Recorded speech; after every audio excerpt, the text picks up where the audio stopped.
बिस्मिल्लाहिर्रहमानिर्रहीम, अस्सलाम वालेकुम, welcome to my channel KT vlogs and welcome to my new video. आज की वीडियो में बना रही हूँ जी ओल्पर्स में लजीजा मिक्स खीर। और ओल्पर्स मिल्क में इसकी ग़ज़ाइयत और जायके में बहुत ज़्यादा इजाफा हो जाता है।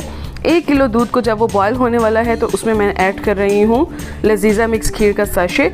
और जब आप इसमें ऐड करेंगे उसके बाद 15 से 20 मिनट हल्की आंच पे आपने इसको पकाना है। बहुत ही आसान और झटपट तैयार होने वाला डेज़र्ट है, बहुत ही मज़े का लगता है। और जैसे ही इसके ऊपर बलाई आने लगी है मैंने इसके नीचे आग बंद कर दी है और इसको डिश आउट कर लिया है।